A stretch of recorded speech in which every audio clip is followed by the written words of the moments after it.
Good afternoon, Niner fans. How are we doing? We have a game in just 2 days, ladies and gentlemen. Monday Night Football, the San Francisco 49ers and the New York Football Jets.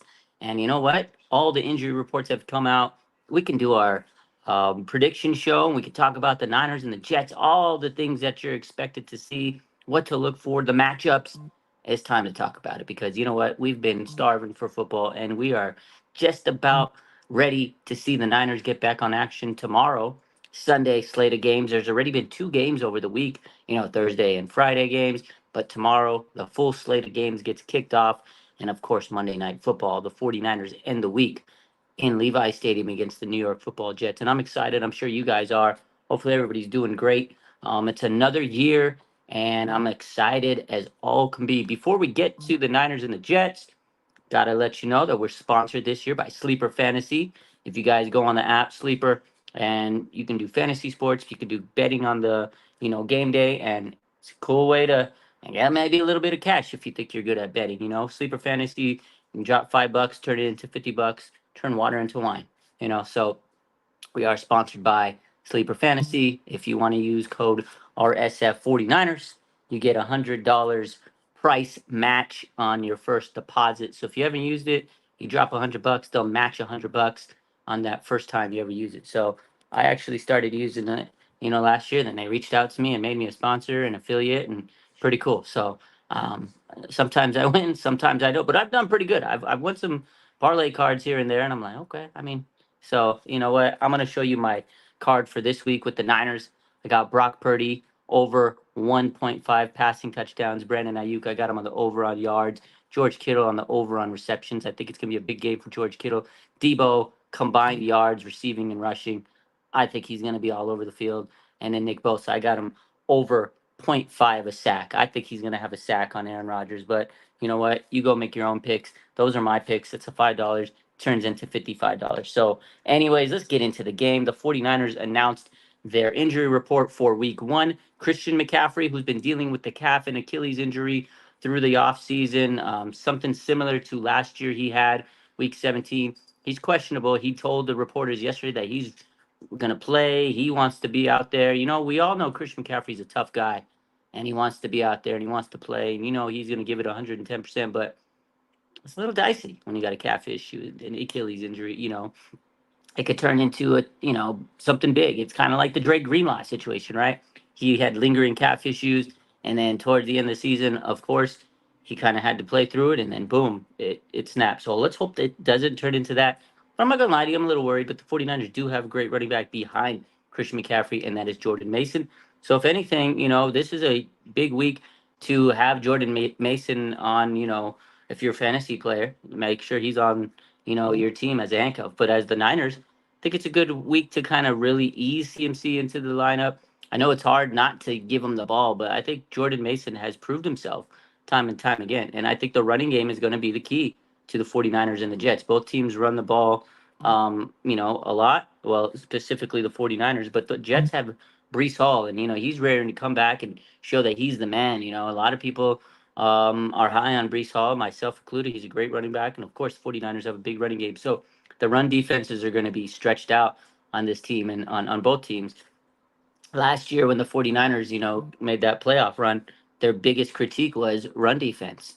They had a hard time stopping the run, and it almost kind of ended them in the NFC Championship game and the NFC playoff game against the Packers. So hopefully this year it's improved. There's no more Armstead, but they added Malik Collins and Jordan Elliott and Yetur Gross-Matos. But unfortunately, Yetur Gross-Matos is going to be out for this game. So he's got a knee injury. D. Winters, the young linebacker, he's got a knee issue, or he's going to be out as well too. So both of those guys are going to be out. So you have to probably expect them to call somebody up from the practice squad and elevate them probably Monday before the game. And additionally, Talanoa Hufanga will be doubtful for week one's game. Now, Kyle says in emergency we might throw him out there, but I don't think we're going to see Talanoa Hufanga week one. The rookie Malik Mustafa is going to be out there, and Jair Brown. But then they also have George Odom, but they have Tracy Walker, who's on the practice squad, who I think will get elevated. So again, Malik Mustafa, you got Jair Brown probably going to start. You got George Odom, And then you also have, again, Tracy Walker, who's probably going to be elevated this week. So that's what I expect. Of course, we don't want to rush Talanoa Hufanga, who's been dealing with the ACL recovery, but he'll be back in due time. He's practicing, but you got to take it easy with him. So they'll probably get Tracy Walker and Sam. Oh yeah, that defensive lineman.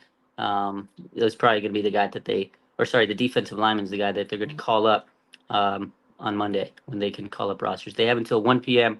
on Monday before kickoff, so they'll probably make those elevations. They also still have to elevate Trent Williams onto the active roster. He's kind of like on a non-exempt, rule right now. He was on the NFI list, so they actually have to call him up to the roster and make a move on that. So Trent Williams will officially be added to the roster officially in a couple of days, but we know he's going to be out there ready to roll.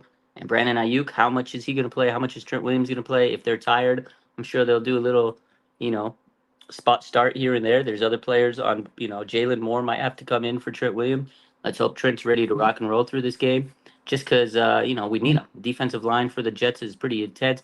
They got a great defense. They got Robert Salah, the former defensive coordinator for the 49ers. And now he's with the Jets as their head coach, last couple of seasons. But a big, blow for the Jets is Hassan Reddick, defensive end, pass rusher extraordinaire, who they went and got over the offseason, and he was supposed to get a big contract. He's holding out. He wants more money. They went and grabbed this guy, and now they're not going to pay for him. Like, this is a crazy holdout situation. You thought Brandon Ayuk, Trent Williams was bad. Hassan Reddick's situation's bad. He hasn't reported yet.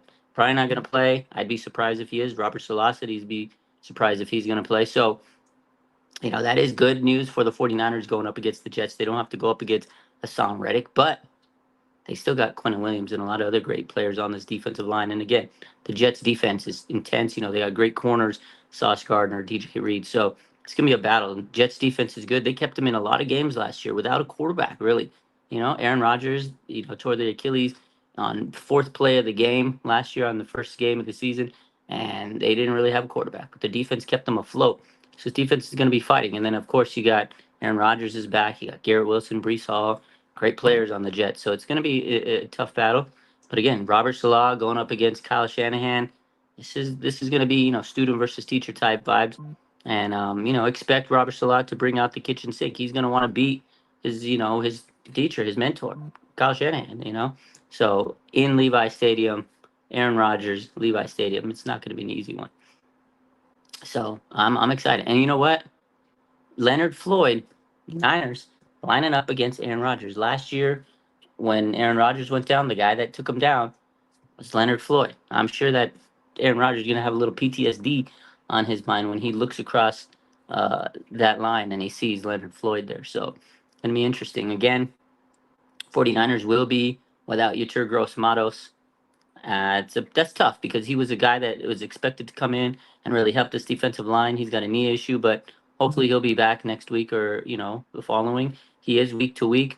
He did get injured on that last preseason game along with Leonard Floyd, but thankfully Leonard Floyd is good. He avoided a serious knee issue, but Yetur Gross-Matos is the one that's dealing with the big knee issue that will be out this week. I hope he could come back and round up to form. And then again, linebacker D Winters, he will be out as well. Hopefully D Winters can come back, but they have a slew of linebackers. We all know they have, Fred Warner, the best in the game. They signed Devondre Campbell this offseason, and they have, Demetrius Flanagan-Fowles and a lot of other players on this linebacker core. This is the one unit the 49ers could afford to take, a hit or two. And eventually down the line, Dre Greenlaw will be back. So it is good to know that the 49ers have abundant depth at the linebacker position. So and then on the 49ers offensive line, thankfully Trent Williams is back. I'm excited to see big Dominic Pooney, right? He's going to have his hands full, his first NFL start and his first NFL game. Preseason games, they're tune-ups, but this is his first real game, and he's going to be starting at right guard. They love him. Chris Forster, the offensive line coach, has been praising him all offseason. He said he's like Trent Williams and Warrick Dunn the way he moves out there. It's kind of big praise. They love this guy. So hopefully Dominic Pooney can continue what his preseason was looking like and enter the regular season as a quality starter. But he will have his hands full. Again, that Jets defensive line, they have former 49ers Javon Kinlaw, who added 30 pounds of weight on his frame. I was shook when I heard that. Like, he's coming in, revenge on his mind, but 30 pounds for a guy that had knee issues, I'm scared for Javon Kinlaw, but I'm sure he's going to try to do something big. They got Quinnen Williams. That guy's a force on the interior D line, so we're going to have him to deal with. So we'll see. 49ers are not going to have an easy time out there in the trenches, but that's where the game is won. And if they can open up those holes and protect Brock Purdy, I think it might be a long night for the Jets. But again, Jets are a good team, and I think it's going to be a close one. And in the end, though, I got Brock Purdy just making the plays that matter most. So Invader, 30 pounds of fat. Whatever, 30 pounds is 30 pounds, man. 30 pounds of knee on that knee. It doesn't sound like a smart move, says Rob D. Absolutely. It sounds like a crazy, crazy, crazy move to me. What's up, Darren? What's up, everybody? How we feeling, everybody? Let's take a look at some of these questions. My man Invader says if Bosa says the defensive line is better, then I believe him. I believe him. You can't. Nick Bosa's not going to lie to us.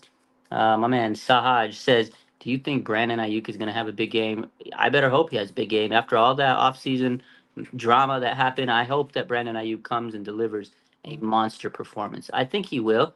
I think he wants to go out there and prove himself. I think he wants to play with a chip on his shoulder. This is an offseason that Brandon Ayuk had to deal with a lot of drama. He put us through a lot of drama. In the end, cooler heads prevailed, and he said, you know what? I probably could have ended this a little bit earlier. I kind of made it drag on a little bit more. I think everybody knows that Brandon Ayuk and Brock Purdy have this electric chemistry, and I think we're going to see that. And that's something we didn't get to see in this preseason. I'm looking for a big game out of Brandon Ayuk. You just got paid. Go show us why you got paid. And I really, really, really feel that BA is going to go out there and say, look, baby, I'm your guy. But he has his hands full because this Jets secondary is not a slouch. They got arguably the best secondary, in the league, arguably the best cornerback in the NFL. You got Sauce Gardner. He's good. He is really good. So can they get the ball past Sauce? With the defense rolling down, and they got to be able to protect Brock. So you don't get sacked. And then if you do, protect Brock, is he going to be able to make those passes downfield to players against DJ Reed and Sauce Gardner, etc. So this is going to be a big matchup for Brandon Ayuk. But I expect him to go out there and try to have a huge game because again, that offseason was insane, and he does have to prove himself. So, Invader Niners says usually questionable designations play for the Niners. Yeah, questionable typically is a good sign. It's just usually they have to give an injury designation if you've been dealing with an injury all week, like Christian McCaffrey has, but it's kind of minor and they expect him to play. It's going to be questionable. So I don't see there's going to be any doubt that Christian McCaffrey plays. He said he's going to play. John Lynch said he's going to play. I think he's going to play, but they have to put, um, you know, uh, that designation on him. And then going back to Brandon Ayuk, Kyle Shanahan did say he expects maybe a reduced workload for Brandon Ayuk, but I still think he's going to go out there and try to do what he can. And again, I know Kyle's going to want to ease these guys in. If you remember last year, Nick Bosa kind of got eased in last year after his contract. But BA is a gamer. He wants to go out there and prove himself. I still think he makes the most of his opportunities. But Kyle Shanahan did kind of say that, he is going to have a reduced role because he's just getting back into the swing of things. But I still expect a big game out of Brandon Ayuk. So let Brock cook. I hope Brock cooks tomorrow. Chris says, could you name a player or two that we should have kept? Oh yeah, Chris. We did talk about all these during roster cuts, and I was really upset that we got rid of Jalen Graham. I was hoping we kept him. I think he's a really good linebacker, but of course Tatum Bethune, the rookie, played fantastic, and the linebacker room was a tough one. And again, Demetrius Flanagan-Fowles, he's Fred Warner's right hand man. The politics went over on that, and then D Winters was looking good too. So it was tough, and I think Jalen Graham was the odd man out in that wide receiver, sorry, the linebacker group. So definitely a tough one. When we talked about offensive line, Drake Nugent was a guy that I thought could make it to the starting lineup, but unfortunately he didn't make it to the starting lineup. He did make practice squad, and then Jared Kingston, the offensive lineman that they got out of USC, Panthers snagged him up. They had the top waiver claim in the NFL, and they snagged him, and that guy was really good in the offseason. I think they could have kept him over Nick Zakel, who I really didn't see much out of him again, but who am I to judge? I thought Nick Zakel could have been cut and brought back on the practice squad, and they got rid of Jarrett Kingston. And Jarrett Kingston was a guy that I was like, wow, really impressed with during the offseason. So those are probably guys we could have kept. Unfortunately, we didn't. Sahaj says, "Are you going to the game? I will be there live Monday Night Football. I can't wait.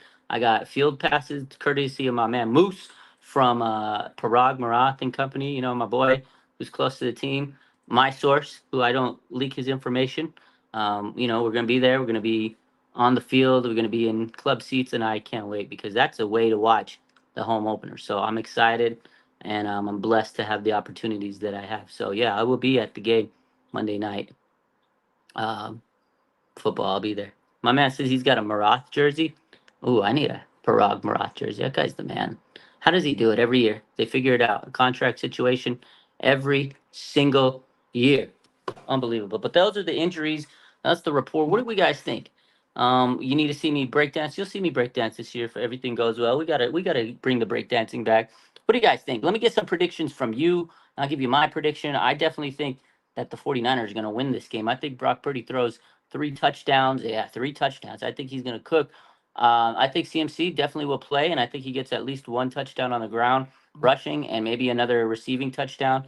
I think Kittle, I think Ayuk are going to go crazy in the receiving game, but I think Debo Samuel is the guy that is the beneficiary of everybody, putting in all those, catches and yards and getting the ball moving. I think Debo's going to have at least 1 touchdown. So I got the third touchdown from Brandon Ayuk, probably, or sorry, from Brock Purdy, probably going to be a Brandon Ayuk touchdown. So I got him throwing one to Kittle, or sorry, Debo, Brandon Ayuk, CMC. Those are 3 touchdowns. He throws one. CMC adds one on the ground. So what's that, 28? I got the Niners having 28 right there. Maybe tack on another field goal. I got 31 for the Niners. I think the Jets will score about 20. I think Aaron Rodgers and company will, they'll drive down. They'll make some plays. They'll make a game of it. But I think it's going to be 31-20. Niners pull away at the end. I thought it might have been a little closer, but I don't know. I feel like the Niners are going to pull away with this one at the end. There's going to be some turnovers. I think Aaron Rodgers might throw a pick at 31-20. I don't know. I thought it was going to be closer the last couple of days, but I don't know. After these last few days, the momentum, everybody's hyped up. The Niners are going to do their thing. So we'll see. Oh, another injury that was I didn't talk about, but a guy that's probably going to play, Aaron Banks. He is questionable with the pinky injury, but he should play. Again, questionable is one of those designations that most of the time, I'd say 90% of the time, they do play for the 49ers if you're questionable. And that's Aaron Banks, who has been dealing with a broken pinky, but he should be ready to rock and roll. So let's take a look at these. Let's take a look at your guys' predictions. We got Invader 49ers 31-17. My man Chris Teal says special teams is still questionable. The setup is still weird. Yeah, I'm not a big fan right now of Niners special teams.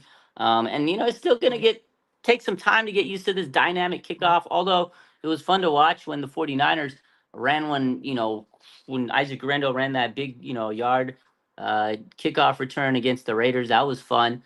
So it is fun if it works, but it doesn't work. It's just like, okay, it's weird. But that's special teams for you. Hopefully the 49ers special teams are not looking horrible, because there were some times during the preseason I was like, oh my God, this special teams is a menace. So Renee says 49ers 21-10.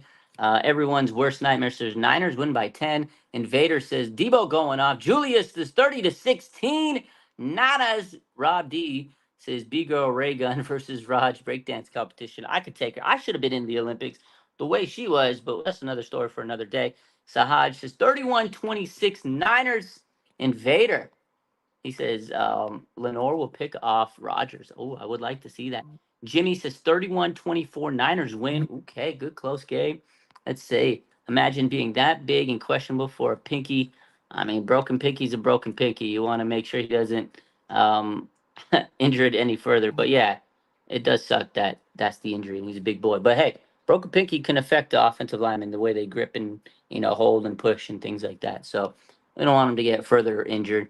Hector says 27-24. Niners Purdy, 260 passing, 2 touchdowns, one to Kittle and the other one to Debo. CMC, okay, with 80 yards rushing and a TD. I like it. Will Guerrero be active? It's a good question. He's been dealing with the groin issue, but he wasn't on the injury report. I would be surprised if he's not, out there. Being active is another thing. I don't know if he's going to be active, but he should be out there. Depends on what they feel this running back department needs. Depends on Christian McCaffrey, but I think he will be out there. I don't know if he'll be active, and if he is, how active will he be? But he is listed on their depth chart as one of the return man. So Jacob Cowing and Isaac Guerrero are listed as the return guys, punt return, kick returners. So I think he's going to be ready to rock and roll for week one, barring any setbacks. But I didn't see any indication that he's not going to be ready. So we'll see. It's a good question. We'll see. Niners, Jets, Monday Night Football. Ladies and gentlemen, it's almost here.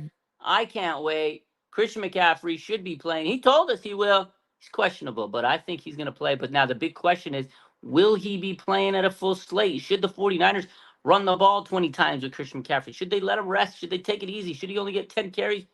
I don't know. That's a tough question. And if he's only being limited in the game, should they not play him? It is tough. I just don't want to lose Christian McCaffrey for a long period of time. So let's take a look at some of your other prediction. Chris says 49ers 34, Jets 13, CMC 2 tutties. Darren says 27-17 Niners.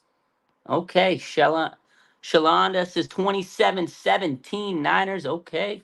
Oh man, nobody better say they can't play due to injury when Ricky Pearsall wants to play after being shot in the chest. Bro, Ricky Pearsall, man. This guy, the story every day gets crazier and crazier. Like yesterday on KNBR, Kyle Shanahan was talking about how he heard about the story. His girlfriend was the one that Ricky called, and he says, "Yeah, I was shot. I'm okay," but and just like, can you imagine being Ricky's girlfriend, just being, "Oh, what the? You got shot," and then calling the team, and she's the one that called Kyle, and just, oh man, I can't believe it. And he's back out on the team watching practice. Trying to be out there. He told Kyle that I could play week one. Guy's a grinder, man. He's got a heck of a heart of a champion, and I can't wait for this guy to come back. That first game he plays, it's going to be so electric. First touchdown he gets in Levi Stadium is going to be just unreal. I mean, it's going to be so crazy, and I kind of hope that he comes out this week with Debo and Trent Williams in the front with the boombox. I mean, obviously, I don't want him to hold it because he's got his injury he's dealing with, but I hope he leads them with Debo, Trent Williams, Ricky Pearsall in the front, and they just come out to many men. That would be it. Like, if you watch that and you're the Jets, you're like, oh, we're cooked. We are absolutely cooked. That's what the Niners need. Go out there, take all momentum, just use it to your advantage, fuel to the fire. Debo, Trent Williams, boom. They're walking out with the boombox. Oh my God, here comes Ricky Pearsall, and it's Many Man. Wish death on me. Oh my God, the vibe would be insane. Levi's would go fucking nuts. And I don't think the Jets could come back from that amount of momentum off the start of the game. That's what needs to happen. That's what needs to happen. My man Invader says, I think they should have Pearsall lead them out of the tunnel carrying the American flag. Yeah. Coming out. Lead them out. That's what he needs to do. It needs to happen. So we'll see. Any other predictions here? Let's go. I think we have Brock Purdy, I said 3 touchdowns. I got interception. We heard Lenore here. We heard Mustafa interception. I think Jair Brown gets an interception. He had a fantastic Super Bowl. I think he's going to continue to rise. I think he's going to get an interception on Aaron Rodgers, just like he intercepted Patrick Mahomes in the Super Bowl. I'm high on Jair Brown. I think he has an interception. And maybe Mooney Ward. If Aaron Rodgers throws 2, I think the other one's going to be to Mooney Ward. This guy looks like he's just locked in prime for a big year. He wants another contract extension. I think Mooney Ward is going to be the guy. He's going to be on Garrett Wilson most likely. And I think Mooney Ward is the guy that gets a second pick if there is a second pick. So watch out. I think Nick Bosa has a sack at least. I think Leonard Floyd has a sack. And it's going to be one of those moments where the announcers are like, is Aaron Rodgers okay? Here comes Leonard Floyd. I think Leonard Floyd is going to get a sack. He looked like he's just ripping ready to roll this week, returning from the knee issue. So I got Bosa with the sack. I got Leonard Floyd with the sack. And I got Javon Hargrave ripping the middle and getting the sack too. Niners have 3 sacks, 2 interceptions, big time plays on defense. And I think that the 49ers are going to take it out of them. I just don't think the Jets have enough. Kyle Shanahan gets the best of Robert Salah. So I can't wait to see what happens. Anyways, you guys have a good rest of your day. We'll be live a little later. Just have a good football weekend. Enjoy Sunday tomorrow. Relax. Watch these other teams beat each other up. And then Monday night, Niners, Jets. I'll be there. We'll have all the content. We'll be covering it as we always do. I appreciate you guys. Uh, check it out. Check out all the stuff we've been posting. And again, if you guys go on to Sleeper, if you go on to Sleeper and you're gonna play some bets, make sure you use the code RSF49ers and you'll get $100 on your first deposit match. If you've already used it, you don't get a second one, but it's still fun. Go out there, use Sleeper Fantasy, and go make some money this weekend. Go win some money. Yesterday on my prize picks, I was perfect. So if I can do it, you can do it. It's not that hard. On my sleeper picks last year, I was cooking. I was cooking last year. So made decent money. I didn't win every week, but I won a lot. And then I did it in the NBA this year. Made some decent money on the NBA. So you just gotta know what you're doing, though. You guys have a good rest of your day. Go Niners. Bang bang. Niner gang.